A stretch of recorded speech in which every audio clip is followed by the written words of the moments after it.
Hello and welcome to another fully live and slightly late episode of Security Forward.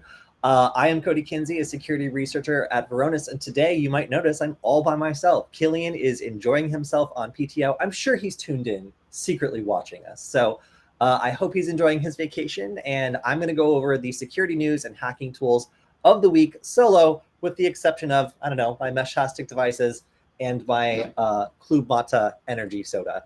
So good to see everybody who showed up in the chat. Sorry for starting a little late today. We were having some heat-related delays where it is like 108 degrees where I am right now in Los Angeles. It is extremely hot, and it was equally brutal yesterday. So if you are here in the heat with me, you're probably huddling in the one room in your house that has like decent air conditioning, waiting for it all to pass. But I was hearing that it was still like 100 degrees in some places around midnight.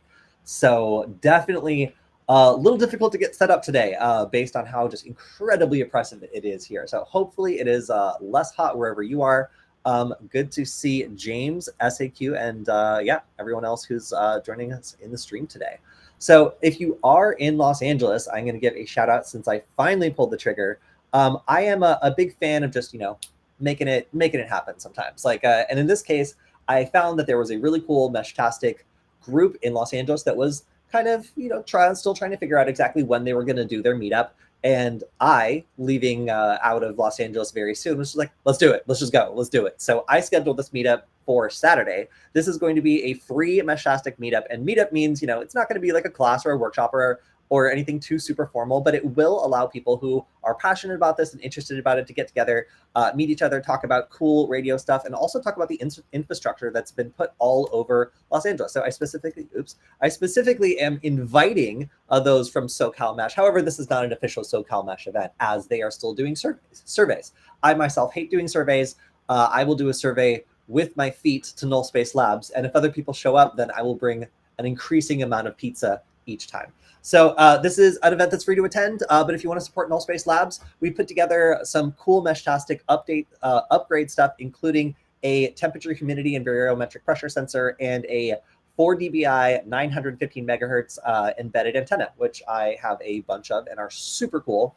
I've basically been using these to build temperature nodes across the city, perform tests, and all that fun stuff. So I am imagining that a lot of other people will be working on cool projects. As you can see, I've got a lot of custom hardware that my team has made, and I'd love to talk a little bit about how when I become interested in technology like LoRa or Meshtastic, the process of actually getting a functional device out of that passes through a lot of hands, takes a lot of time and a lot of people's attention to do this sort of thing. And right now, our friend Zach has been making incredible amounts of contributions to these designs that have made all these possible. So we're going to be talking about all that fun stuff. So far, we have 3 attendees who have agreed to swelter with us at Null Space Labs. Unfortunately, Null Space Labs doesn't have great air conditioning.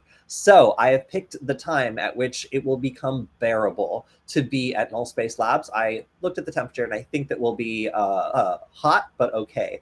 However, do be aware if you're in Los Angeles, it's just not maybe the best place to be in a partially air-conditioned warehouse. But if you're not sensitive to heat or less sensitive to heat, then we would love to see you. So, yeah. I'm sorry, SAQ. It appears as though Heisenberg is on some official business, so it'll just be me today. All right. Oh, and a question: do I own a Hack RF1? I do. I like to demonstrate like a lot of radio concepts on it. Although I just find myself using a generic RTL SDR for the majority of my demos nowadays. All right, so let's just jump into the news this week. We have a lot to go over, and we have some super insano stories that I want to start out with.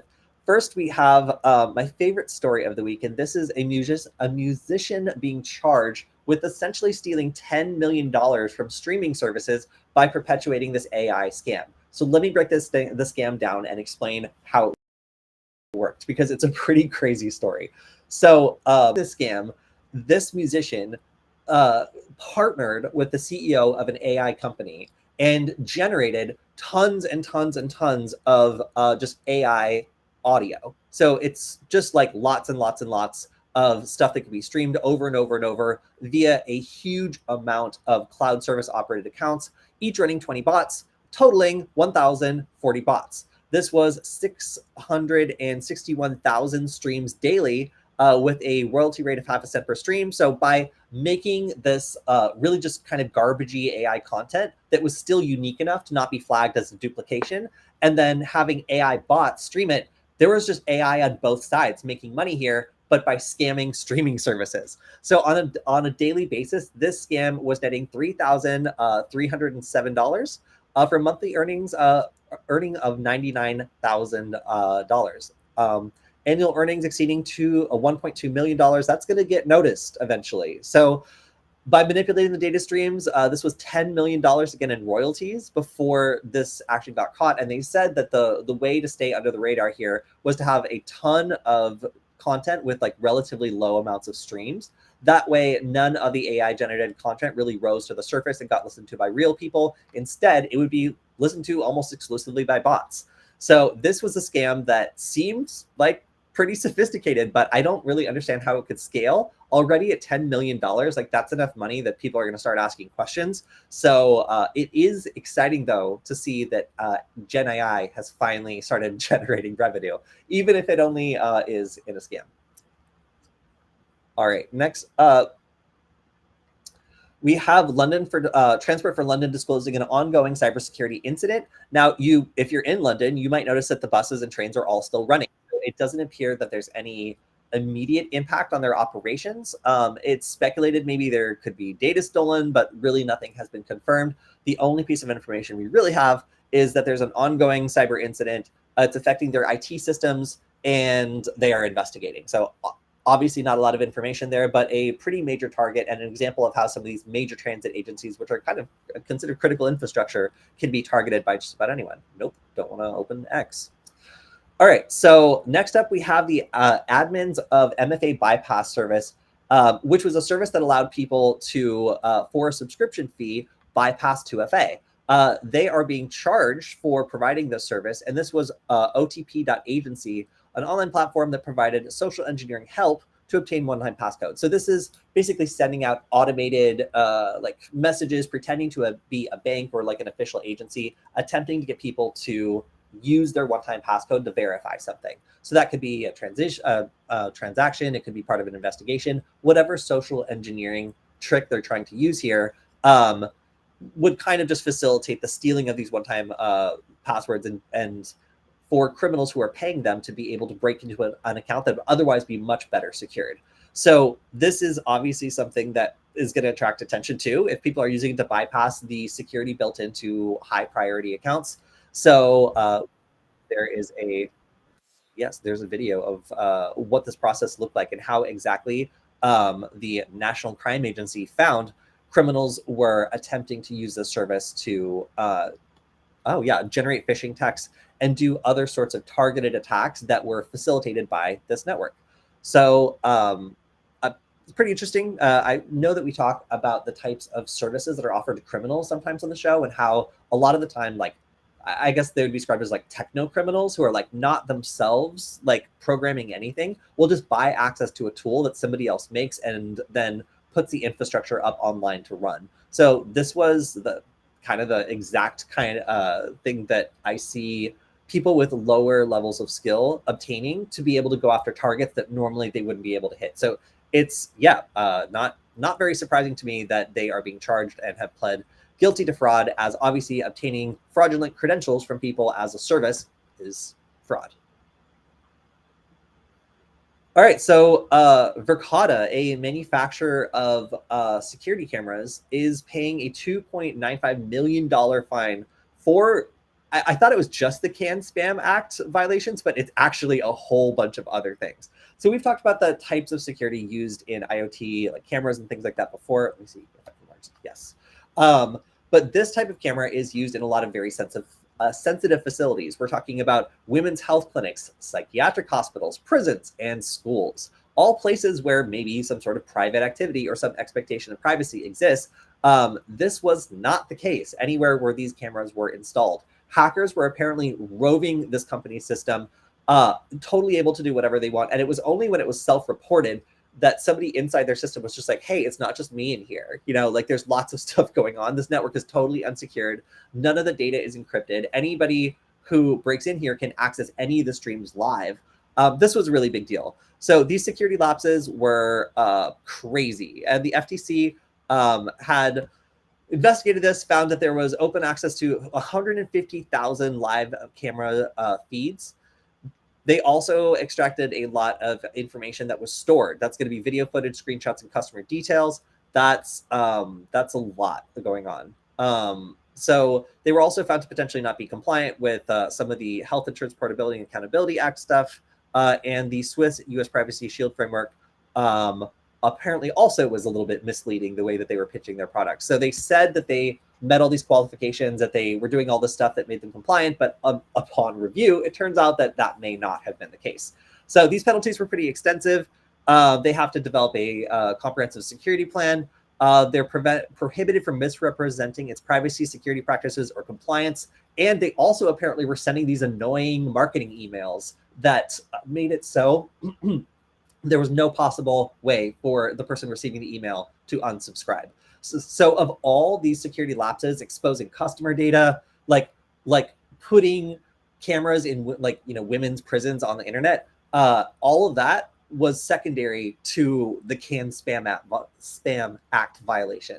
So to me, pretty wild that this company exposes all these sensitive facilities, has all this information left in places that it's able to be stolen, allows hackers to run around their network, and then they send a really annoying marketing campaign. And that is the thing that gets them an over $1 million fine. So take it as you will. It's good to see a little bit of justice being doled out here, but this was a pretty egregious breach of trust, especially when the company had reached out to these partners and assured them of these compliances when in fact they really had put very little effort into complying with any of those security policies. All right, so next up, we have a Docker image that was extensively used by security researchers to submit things to Apple's own bug bounty program. It has been targeted with a DMCA takedown. Great. So this is kind of at odds with Apple's stated position on supporting security researchers, finding flaws in OS X and then reporting them. At issue here is the license that allows this operating system to be virtualized or put on certain images. Because this was very often used, it is stirring up security researchers, and they are trying to find a way around this because it's impeding some of the research that is around OS X security. I'm interested to see if this is able to be restored, or if the attention that security researchers are piling on this case manages to get access restored, because frankly, it's a very useful thing to have around for testing. And I think that Apple, as a result, will end up seeing fewer bug bounty reports as a result. If everybody involved in bug bounty research for Apple or OS X has to, or macOS, has to own a macOS product, that's, in my opinion, maybe not the best way to make sure that you're having the best and brightest minds, finding problems with your operating system, if that truly is your goal. So yeah, the EULA is the specific part of the license that restricts the use of operating systems to Apple branded hardware. And technically this is within its rights. We'll have to see whether or not the backlash from the security community has any say in this decision. All right, so we've seen Luma Steeler is one of the most popular things out there to try to get people to install right now, because any campaign that allows you to get people to install this on their computer will earn you cash. The people will do all sorts of stuff to make sure that these stealers and loaders load their own malware and have a pre-defined pool of victims. So as a result, this is a very profitable cybercrime business model. So you're seeing all these types of scams where people are trying to get people to install a malicious package or something else in order to get this Luma Steeler on their computer. So this is the latest version. On GitHub comments, people are leaving just files and saying, oh yeah, I saw this issue and then I got it fixed and this worked.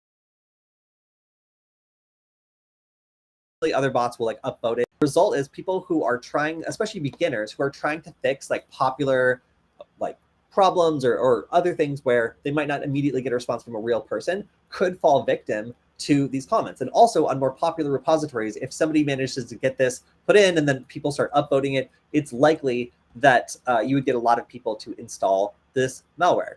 So there's a lot of different things this can do. It can steal lots of information in files like seed.txt, pass.txt, ledger.txt, all the things that are associated with cryptocurrency. And then it can also, again, install other malware packages that maybe other people pay the intermediary to load onto a bunch of victims' computers. So this is apparently a campaign by, love this name, Stargazer Goblin, who, again, have created malware distribution as a service, a DAS, for over 3,000 fake accounts on GitHub to push information stealing malware. So again, there's all these weird niches in the cybercrime industry where, like, in this case, just tricking someone in the comments of GitHub into downloading a malicious package and then charging somebody else to decide what other malicious packages get installed on that victim's computer.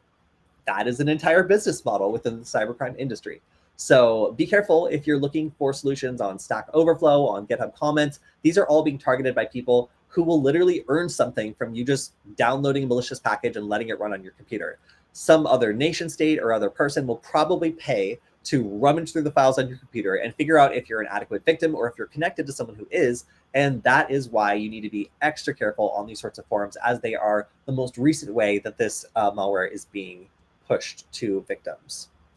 All right, this is the craziest story of the week by far. This is a story about how hackers, or really anybody who has a basic knowledge of SQL injection, could have potentially bypassed certain checks and gotten access to the cockpits of aircraft. So there was a system here that was an online-based system that allowed access to the KCM and what was the other one? And one other service that allowed pilots and flight attendants to skip security screening. So Flycast was the overall web-based service. And then, so it was the known crew member program. Oh, there we go. And the cockpit access security system, CAS. So these two programs were administered by this web service. And basically, you could log in with credentials, but it was vulnerable to SQL injection. So when you tried to log in, you could actually just ask it for valid credentials, and you would then log in as an administrator. So pretty standard, like low level attack. Like you're just querying the SQL database, trying to dump data out of it. But this SQL injection attack allowed just an arbitrary person to then log into the secure system and just put themselves through KMC or CASS. Now, what that means is they were able to create like a test user, in this case, test only, and grant them access to cockpits. Now, the TSA in a statement said that this wouldn't actually have worked because there's other measures that are required to identify the pilot, like they have to match the ID or whatever. But in this case, you just need to maybe change test only to like some other value, and then that person would be within the system. If they were approved, then they would be able to potentially get into the jump seat of a cockpit. Which is something that pilots are allowed to do when they're traveling. So that is a lot. And the Department of Homeland Security was the first one on the scene here. They were notified and they acknowledged that this was a problem and disconnected the service from those two programs. They said that they had other redundancies and other things that would have caught this, but they didn't really specify beyond that. After this, the TSA made it so that the website that has the information about that program removed all the information about it. So rather than identifying like exactly what the problem was, like they were like, it's fine now and it always was. Not necessarily like the best way of disclosing a breach. They basically acknowledge with the database, but all the redundancies, whatever, made it so it was no big deal and nobody needs to freak out over this. So obviously a little bit of like push and pull here with like how serious this was. Like, the security researchers are saying, in this case, it looks like somebody maybe could have gotten direct access to a cockpit if they really wanted to, whereas the TSA is saying, no, this was a very low level like database misconfiguration, and instead we have all these redundancies that make it so it's not really a problem. Who's to believe here? I don't really know. But it does go to show that when you have secure systems like this that maybe a third-party contractor is working on, a little mistake like that can be really dangerous when it has an impact on like secure systems or a secure area, or like a cockpit where only certain people are supposed to be able to have access. So truly an interesting find. This all being like a kind of just web-based like application pen testing sort of thing, and we're going to talk about that later when I talk about what types of tools are used in cloud security research. All right, so this is an interesting tool, and Killian and I talked about something like this previously, but I think that they've finally gotten a bit better about this. So before, there was an effort to remove revenge porn from search engines and online platforms by some of these agencies, where they were like, okay, like we want to make sure that people who have images that they don't want popping up on the internet have a way of basically letting these search engine stuff know that they want them removed automatically. Unfortunately, every single solution involved you sending these sensitive images to like a cloud provider and then being like, oh yeah, we'll totally delete it, we promise. Nobody liked that. And as a result, it was not very popular because nobody wants to take all their most sensitive images and upload them to Google. Like that's kind of like the point, is that that stuff got on the internet and now it needs to come down. So like a lot of people were uncomfortable with subsequently uploading the images they didn't want uploaded and on the internet. So in this case, it looks like there has been some advancement in this. And now there's a new process in which the images never leave the person's device. So they're able to generate a hash, which makes sense. Maybe some variation on the hash too. So different resolutions, different sizes and crops of an image would still be recognized. And then once they upload the hash, which obviously can't be reconstructed into an image, it would be able to automatically flag images that had been marked as like non-consensually uploaded to the internet and remove them. And this would be a process for Bing and other search providers to be able to identify that in an automated way that makes people a lot more comfortable than just having to upload all of their sensitive images en masse to a cloud provider.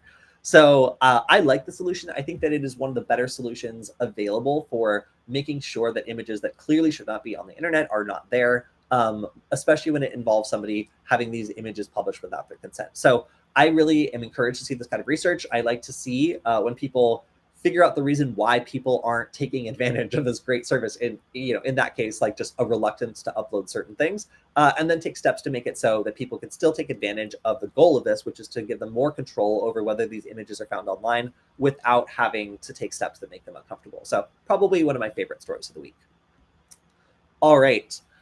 This is not very surprising. We have Russian military hackers being linked to attacks on critical infrastructure. Now, a lot of these attacks were initially done in Ukraine, but the concern is that these attacks would be equally applicable in the United States, and potentially this is something that United States critical infrastructure operators need to both anticipate and understand.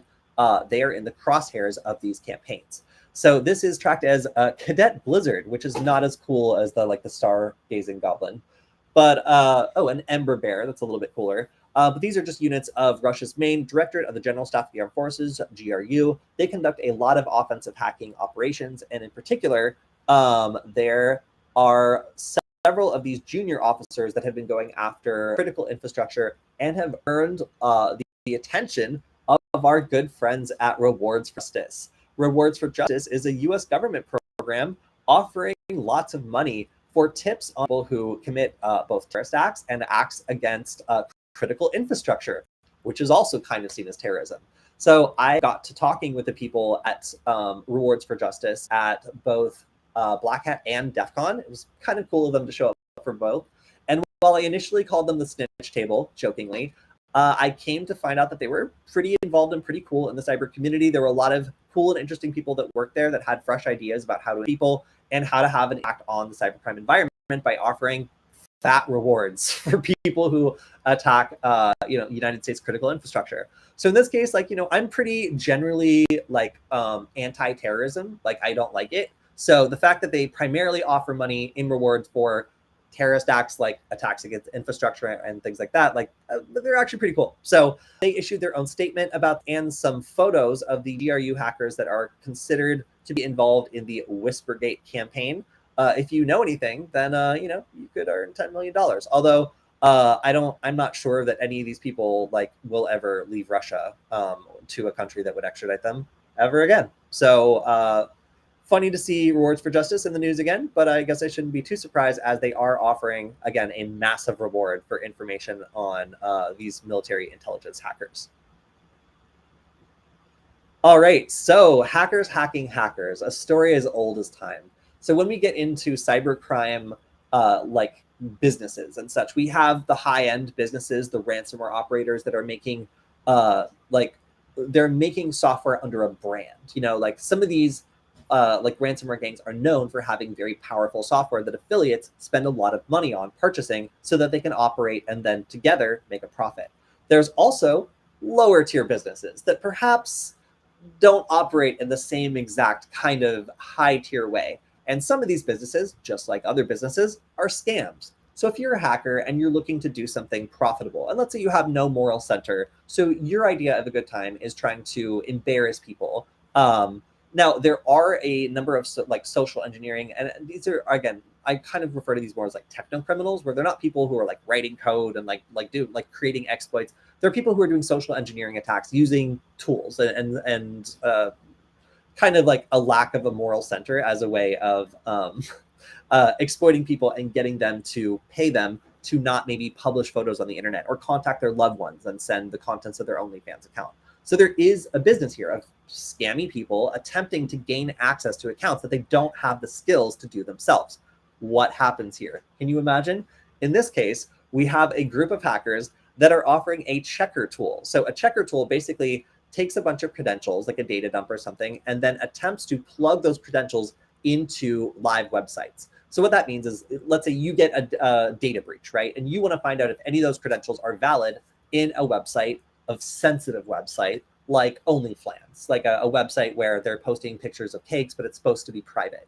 So in this event, you could then specify that website and specify your big list of credentials, and the checker would go and attempt to log in for you. Now, if you're, just a layperson and like you don't know how to program this yourself, then this prevents you from having to manually attempt to log into a website like 1,000, 10,000, however many thousands of times. So if somebody offers you this tool, you're probably going to take it. Now, in exchange, guess what it does? It gives you Luma Steeler. So the hackers who are offering you this free tool to try to break into someone's, private account, they are actually using that tool to sell you out to another hacker that paid them more. So whether or not they charge for the tool that ends up being Luma Steeler is probably another hilarious level to this backstabbing detail. If the hackers that are scamming are making money on both sides, so they're selling defective malware that backdoors like other scammers, and then they're turning around and selling access to those scammers to other scammers, this person's just in the middle of the loop, just scamming everyone. It's kind of incredible. So pretty unique story here, but the tools that are given to script kiddie hackers, like people that are just getting started and maybe like they know how to run a script, but they don't know how to make their own stuff, and they definitely don't know how to check whether or not it's malicious. Those are the targets here. So social engineers, people who are techno criminals, just getting into hacking, but they want to use it for crime, but they just don't know how yet. Those are the victims in this scenario, who are getting infected by Luma Steeler. And I have to say, out of all the people who deserve to get infected with Luma Steeler, these are probably the very most. So yeah, I'm not really shedding any tears for these particular victims. When you get crimed attempting to commit a crime, it's very hard to report. So it's probably going to be difficult to know how many people were infected or otherwise compromised by this attack, because people who are attempting to commit crimes very rarely commit the crimes that are committed against them in the course of doing so. So we may never know how effective this tactic is, but it is very interesting to see that some of these like checker tools are now a primary target for more sophisticated hackers targeting script kiddies and techno criminals who don't know as much about committing crimes. All right, so Planned Parenthood of Montana is confirming a ransom hub attack. The biggest concern here is obviously the type of data that may have been stolen. So for a nonprofit, like I don't know how they're going to deal with a data breach. It's a little alarming, but it seems like some of their IT systems were taken offline, and now we're waiting for the other shoe to drop when it comes to the data that was stolen. So it's unknown if anybody knows what data was stolen yet. Obviously, Ransom Hub claiming that they have 93 gigabytes of data. obviously is a little bit of a concern. So there is obviously data related to the services provided Planned Parenthood that is very, very sensitive and would represent a pretty serious threat to the people who had been to this facility. So yes, this is one of the worst data breaches potentially that I've seen for patients' rights. If the data is the kind of data that people don't want being spread from a Planned Parenthood. I don't know what 93 gigabytes of other data Planned Parenthood might be storing, but the fear here is that it would be sensitive private healthcare data that, if leaked, would allow people to then subsequently go after the people who were included in that data breach. All right, so we've been seeing a lot of crackdowns on Russian disinformation before the 2024 election, and there were some bombshells that were released recently. Apparently, there was a right-wing, there was a group of right-wing influencers that were being given a bunch of money. I think it was several $1 million to push pro-Kremlin narratives and otherwise upload thousands of videos. This was, I don't even know really where to start. Like, in order to get the kinds of eyes on this content that you need to really influence public opinion, like, you can't do it on your own. You have to like recruit other people that are well known in these communities and get them to repeat what you want them to repeat. In this case, it looks like RT, a Russian state-funded company, was funneling $10 million to a Tennessee-based content creation company that was a kind of like, I think it was described, they build themselves as like a little like super group of conservative influencers. But unfortunately, they were being led to repeat basically Russian talking points in exchange for, $10 million. So this is something that is going to happen on an increasing basis as we ramp up to the election. Again, not super surprised to see it. This is something that happened in the previous election cycles. But if you want to see an example of how these influence operations really do happen, this is some of the most recent news. All right, so I had never heard of this, and I just wanted to give it a shout out as something that you should probably keep an eye on. Macropack is a tool designed for red team exercises, and it has a bunch of sophisticated methods of hiding itself. It has like undetectable VB scripts and a lot of code obfuscation that make it very challenging to detect. So if you are a defender and you've never heard of Macropack, this is something that you should probably check out because it seems as though it's very well built. A lot of threat actors are currently using it, and the people over at VirusTotal were finding an increase in loaders and other software affiliated with this tool. All right, so we have an attack against Yubi Keys, and this should be impossible, but it's not. And let's dive into what exactly is going on here.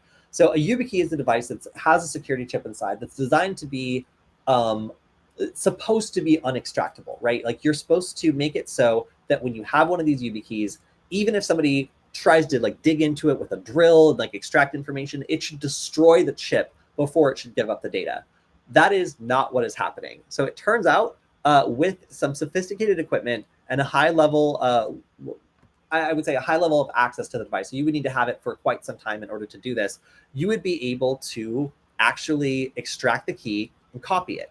So this is a side channel attack that allows you to extract the information after you kind of grind out the key and get down to the actual chip. This is frequently covered up with like a blob of stuff that makes it quite difficult to get through. But if you can get access to it, if you can defeat the physical part of this security, then it turns out that extracting key is actually possible. Now, this is something that would be done against high profile individuals. This is not something that anybody has time to do against, like normal people.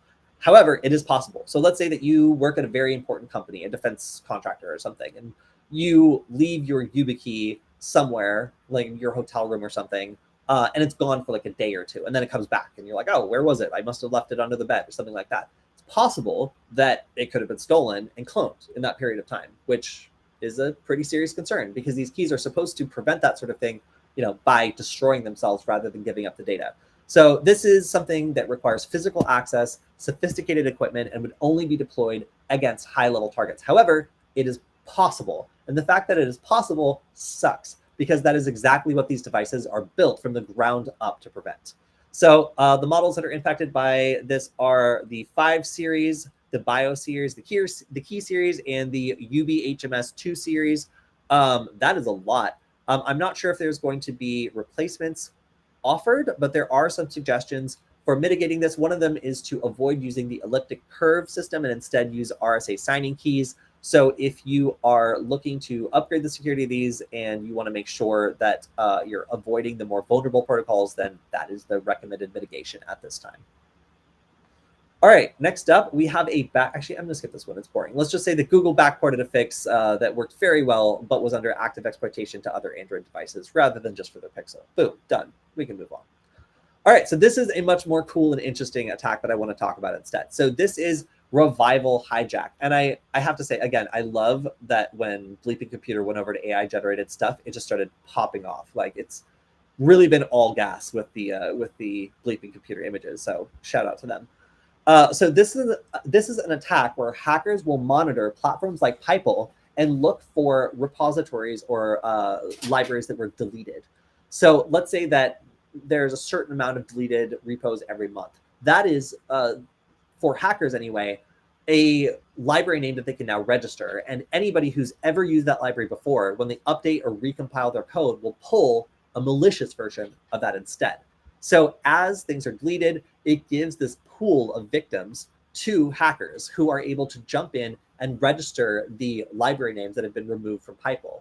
So this confusion means that anybody is potentially subjected to this attack if their favorite library suddenly deletes itself or is deleted by the creator, and a hacker jumps in and now puts their own library in its place. You would have no way of knowing. You know, at one point, you're using some library you found on Stack Overflow or something to solve a problem, and it solves it very well. And then the developer doesn't want to support it anymore, so they delete it. A hacker notices it's deleted and creates a new version, and now the next time your project compiles, it's got Luma Steeler. So yeah, there's, again, a big business with getting these stealers out there and getting people to download and install something that's going to backdoor their computer on behalf of some other third party. So if you are looking for... I also have to say, like, I really appreciate the fact that JFrog is the one breaking this information.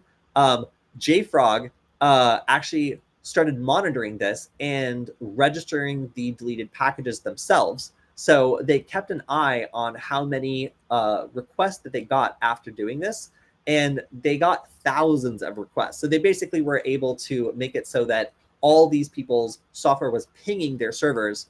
JFrog leaps to the rescue, nice. But basically they blocked attackers from having access to like thousands of victims by just registering expired Pipel packages over a couple of months. So good on JFrog for springing to the rescue here and leaping, sure. But either way, it's cool to see that somebody is jumping in and kind of like slowing the damage here while this attack is like trending, and it becomes a fertile attack surface for anybody who wants to install malicious software on thousands of computers a month. This technique would be very valuable to them. So, you know, somebody jumping in and stopping it, it's pretty cool. All right, next up, we have Bitcoin ATM scams. And when reading this at first, I thought they were talking about the people using the ATMs getting scammed, and they sort of do. But it's not the ATM that's doing the scamming. The ATM is facilitating the scamming. So Bitcoin ATMs allow you to put cash in and transfer it into a Bitcoin wallet. This is particularly useful for scammers who are trying to target elderly people or others who, you know, will go attach their bank account and then drain it by sending it to what they think is like the FBI or like somebody else that is instructing them to move money around. This is generating a lot of cash. So $110 million in 2023. So yeah, I'm starting to feel like these are becoming a hub for crime and should maybe be I don't know, like have those like cards that they have the Japanese like stores that have like tech support like gift card, or like emergency tax payment gift card that like alert like store operators that like somebody's being scammed when they like try to use it. It seems like this type of scam is really taking off and has become something a lot more common. This is nothing new. All right, this is great. So Clearview AI, a company who's been scraping your profile photos off the internet for a long time now and selling the information to law enforcement, is getting a 30.5 million euro fine from the Dutch Data Protection Agency. They're also being warned that they'll be fined a further 5 million euros, 5.6 million euros if they do not comply. However, Clearview just says no. They say that they don't do business in the Netherlands or the EU. It doesn't have any customers in the EU, and it doesn't undertake any activities that would otherwise mean it's subject to GDPR. That is, of course, despite processing the facial data of European citizens as they post their pictures online. Unless the Clearview people have some sort of magic European detector, I don't know how they would filter that out based on their business model, but who knows what's going on behind closed doors. Either way, they're not going to pay this fine anyway. So it looks like they're going to be slapped with another 5.6 million euro. We'll see if anything actually comes from that collection effort. From last week, we talked about the Halberton data breach or cyber attack, and we can now confirm that that is also a data breach. It seems that data was confirmed to be stolen, and we are still waiting for more details on this, aside from their 8K form filing. All right, breezing right through. D-Link says that the flaws in its DIR 846W routers are not a flaw. They're a funny quirk, and they will not be fixed as the product is end of life. Now, these are some pretty severe remote code execution flaws that affect all the hardware and firmware versions of its routers. And again, as they are end of life, they will not be fixed. So that means that any of these devices connected to the internet from now on are vulnerable and able to be taken over remotely. So the fix here, destroy the device, take it out back, shoot it, and get a new one. Not often that we are told that sort of thing, but you can expect every single one of these devices to become a hotbed of malware like Mirai and Mubot, which again provide cybercrime services. In this case, distributed denial of service as a distributed denial of a service as a service. There we go. You can expect that we will see these routers' IP addresses popping up in random bot attacks in the future, as again, the vendor is not planning on fixing this highly exploitable attack. All right, so let's go into the last thing I wanted to talk about today, aside from just reminding everyone of the Meshtastic meetup over the weekend at Nullspace Labs. And that is talking about how we do cloud security research. So when I talk to the researchers at Varonis, the Varonis Threat Labs team, often they're using the same tools to discover some of the things that we do research on to make customers safer. So today, for anybody who's just getting started with AWS or doing any sort of cloud security research, I wanted to talk about a couple fundamentals. Before we talked about permissions and we talked about like IAM permissions, we talked about resource-based permissions. And then last time we also talked about CloudTrail and CloudWatch and how you can keep an eye on your services and what types of granularity we can get. Now, from the other side of the aisle, hackers are going to be using tools to try to discover this stuff, but they're not going to be sitting behind an AWS console. They're going to be trying to figure out these flaws by examining like API calls. They're going to be trying to modify these API calls. But for anybody who hasn't done that before, it's a little bit intimidating to get started. And there's a couple of different options out there. So I wanted to show off which ones I use and then also talk about which ones other people use too. So personally, I like to use a tool called ZAP, Z-Attack Proxy. This is an open source project. It's free. And what I like about it is that while the documentation might be sometimes ancient, it does allow you to do most of the things that more sophisticated programs, or more expensive, I guess I should say, like Burp Suite allow you to do. Now, when I'm doing demos and I'm teaching people, I really hate it when my program I'm using is throttled. And one thing I like about ZAP is that it's not throttled. You can use it. It's fully functioned. It's just maybe a little bit more difficult to get started with. But the idea here is that when security researchers or hackers are trying to learn about a system, they will start interacting with it. They'll send web requests, but then they'll intercept both the request and the response, and they'll be able to modify them in creative and different ways to hack the system by taking advantage of security flaws.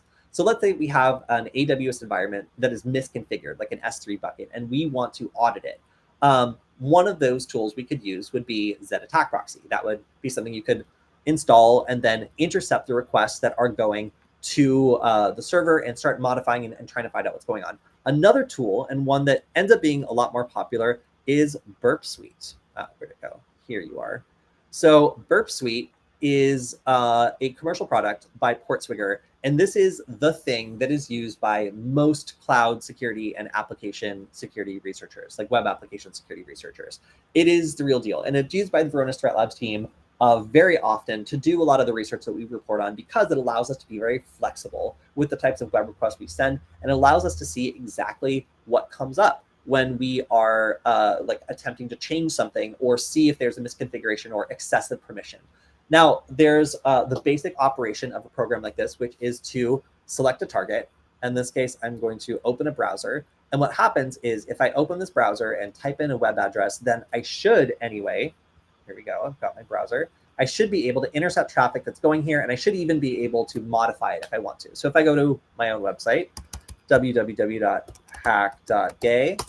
and over here, I can see as it loads, I have all these different resources that are being loaded, and I can see the actual requests here. So I can see the raw HTTP request. I can see where it's going. I can see the response. Oh, yes, and it's very pretty.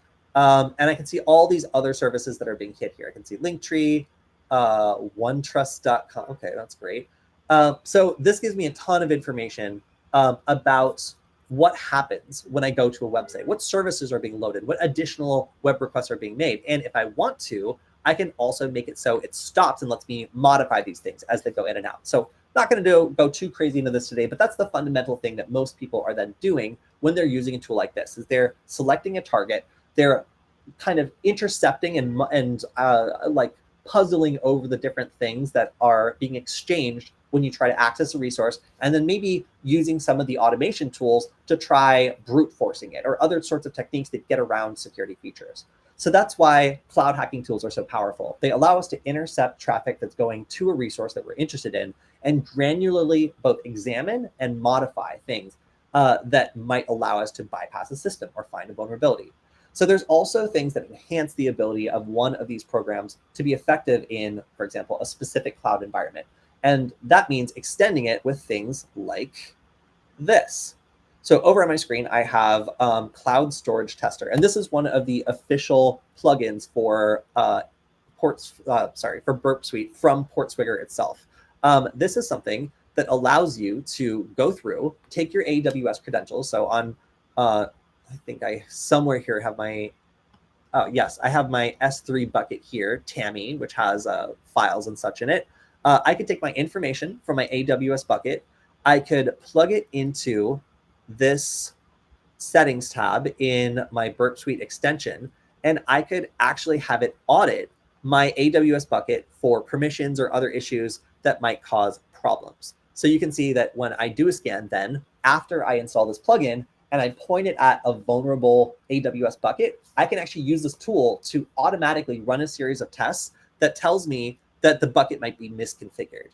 So this is how hackers will, and of course, security researchers too, will identify, for example, like the cloud environment. So let's say we have an application we're interested in doing web application pen testing on.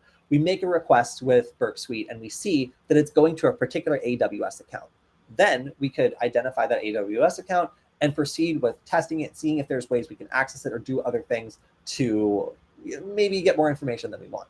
Now, this is looking like an internal tool where you can directly connect your AWS account, have it pull the policies and take a look to see if there's any problems or issues here and alert the user. But that's exactly what hackers are going to want to do in order to find these vulnerabilities externally as well.